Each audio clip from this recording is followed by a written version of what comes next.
अल्हम्दुलिल्लाहि रब्बिल आलमीन वस्सलातु वस्सलामु अला सय्यिदिल अंबिया वल मुरसलीन। आज का जो हमारा सबक है वो बुलूगुल मराम की खुसूसियात हैं। नंबर एक, अबवाब में फ़िक़ी तरतीब है। बुलूगुल मराम में अबवाब में फ़िक़ही तरतीब है, यानी फ़िक़ी तरतीब से ये मुरतब की गई। जैसे पहले तहारत के मसाइल आएंगे, उसके बाद नमाज, फिर उसके बाद ज़कात, इस तरह जो है ना हज, फ़िक़ी तरतीब इसके अंदर रखी गई है। पहली खुसूसियत तो इसकी ये है। नंबर दो खुसूसियत, किताब में अक्सर ऐसी अहादीस का तज़किरा है जिसको एक से ज़ायद अइम्मा ने रिवायत किया है। यानी जो हदीस मज़कूर है ना, उसके अंदर कोशिश की गई है कि एक से ज़्यादा अइम्मा ने उसको रिवायत किया हो। जैसे बुखारी ने, मुस्लिम ने, ठीक है, बुखारी और मुस्लिम के साथ तिरमिज़ी ने, अबू दाऊद ने, यानी एक के साथ दूसरा हो। अक्सर जिसके अंदर यानी एक से ज़ायद अइम्मा हदीस मौजूद हों, उन्होंने अपनी अपनी किताबों के अंदर उस हदीस को नकल किया हो, तो वो ऐसी अहादीस इमाम इब्न हजर रहमतुल्लाह अलैह ने इसके अंदर जमा की हैं। नंबर तीन, हर हदीस के माखज़ को भी बयान किया गया है कि ये रिवायत हमने कहाँ से ली है, किस किस ने इस रिवायत को ज़िक्र किया है, उसका पूरा माखज़ उसको भी बयान किया गया है। और नंबर चार खुसूसियत ये है कि हर हदीस का हुक्म बयान किया गया है, यानी कि ये हदीस सही है, हसन है, ज़ईफ़ है, ठीक है। और फिर सही है तो किसने इसको सही करार दिया है, हसन है तो किसने हसन करार दिया, ज़ईफ़ है तो किसने इसको ज़ईफ़ कहा है, उस इमाम का भी तज़किरा किया है। यानी रिवायत के ऊपर क्या है, हुक्म लगाया है। क्योंकि ये सबसे बड़ा मसला होता है कि रिवायत के मुतालिक कि ये रिवायत सही है या कैसी है, तो वो हुक्म लगाया और फिर किस इमाम ने इसके ऊपर ये हुक्म लगाया उसको भी उन्होंने ज़िक्र किया है। इसकी एक खुसूसियत ये भी है। और इसी तरह एक खुसूसियत इसकी ये है कि मुख्तसर हदीस का टुकड़ा ज़िक्र किया गया है। यानी लंबी लंबी हदीसें जो है ना, उसमें से सिर्फ़ इख्तिसार करते हुए जो मतलब की बात थी, शाहिद उसको कहते हैं, ठीक है। जो यानी बाब उन्होंने उन्वान कायम किया है ना, उस उन्वान के साथ जो मुनासबत रखते थे अल्फाज, उसी टुकड़े को वो लेकर आए हैं। बड़ी लंबी रिवायात नहीं ज़िक्र की कि लंबी लंबी रिवायात हों। उसकी वजह क्या है कि इस वजह से कि किताब मोटी ना हो जाए, लंबी ना हो जाए, तो सिर्फ़ जो मतलब की बात थी, जो मसला यानी निकालना चाहते थे, उस रिवायत के मुताबिक जो अल्फाज थे हदीस के, वो टुकड़े उन्होंने हदीसों के नकल कर दिए हैं। और जब वो अल्फाज नकल किए ना मुख्तसर हदीस, तो उनके अंदर भी इस चीज़ का ख्याल रखा है कि वो वाज़े हो। ये नहीं है कि अधूरी बात उसके अंदर नकल कर दी कि बंदे को पिछली रिवायत पढ़नी पड़े तो फिर ही मसला उसको समझ में आए। नहीं, वो वहीं पर भी अगर गौर करेगा तो उन्हीं अल्फाज से भी वो रिवायत को समझ सकता है। और नंबर 6 खुसूसियत इसकी ये है कि इख्तिलाफ़ की सूरत में उस हदीस को इख्तियार किया है जो ज़्यादा सही है। यानी किसी रिवायत के अंदर इख्तिलाफ़ है, ठीक है, या किसी मसले के अंदर इख्तिलाफ़ है, तो अब उसमें से जो सही रिवायत थी ना, जो सही मौक़िफ़ था, उसके मुतालिक उन्होंने रिवायत को नकल किया है। और नंबर 7 मतन हदीस, यानी जो अरबी इबारत आप आगे पढ़ोगे ना, ठीक है, मतन हदीस का जो मतन होगा ख़ास, उसके नकल करने में रावियों के दरमियान में जो अल्फाज का इख्तिलाफ़ है। क्योंकि कई रिवायत आगे आएंगी, आप देखेंगे कि एक रावी वो कुछ अल्फाज के साथ बयान कर रहा है और दूसरा रावी कुछ और अल्फाज के साथ। तो इन्होंने क्या किया है कि उस हदीस को नकल करते हुए रावियों का अगर इख्तिलाफ़ है, किसी ने एक लफ्ज़ बयान किया तो किसी ने दूसरा, तो उसको भी इन्होंने ज़िक्र कर दिया है, उसको भी बयान कर दिया है।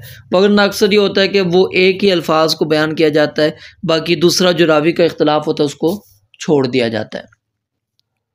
और नंबर 8, अगर किसी हदीस में 2 मानों का एहतमाल है, यानी कोई रिवायत ऐसी है, कोई हदीस ऐसी है जिसके अंदर 2 माना निकल रहे हैं, 2 मफ़हूम निकल रहे हैं, ठीक है, उसका एहतमाल मौजूद है 2 मफ़हूमों का, तो एक और रिवायत के ज़रिए से उस माना का तयन कर दिया जो शारे की मुराद है। यानी एक हदीस थी, उससे दो मफहूम निकल रहे हैं। कितने मफहूम? दो। ठीक है, अब उसी का तयन करना है कि इसमें से कौन सा मफहूम मुराद है, ये वाला मफहूम मुराद है या ये। उस तयन करने के लिए भी हदीस लेकर आए, उस तयन करने के लिए भी क्या लेकर आए? हदीस लेकर आए हैं, ताकि ये वाज़ेह हो जाए कि यहाँ पर शरीयत की मुराद क्या है, शरीयत का मकसूद इस हदीस के अंदर क्या है। क्योंकि जहाँ दो माना पाए जाते हैं फिर वहाँ पर क्या हो जाता है? इख्तिलाफ हो जाता है। तो इसलिए इख्तिलाफ को हल करने का एक तरीका उन्होंने ये इख्तियार किया है कि उसी माना की, यानी जो माना को मुतय्यन कर दे कि इधर क्या मफहूम है, तो उसके लिए एक और रिवायत भी ज़िक्र कर देते हैं। और नंबर 9, हदीस के जो तुरुक हैं, तुरुक से मुराद होता है कि एक रिवायत है ना, उसके और अल्फाज मिलते जुलते अल्फाज हो गए, ठीक है, या फिर मफहूम, ठीक है, उसका कहाँ कहाँ पर मौजूद है, उन तमाम का इन्होंने ततब्बो किया है, यानी उसको पूरी तलाश किया है, तलाश करके तुरुक हदीस पूरे नकल किए हैं।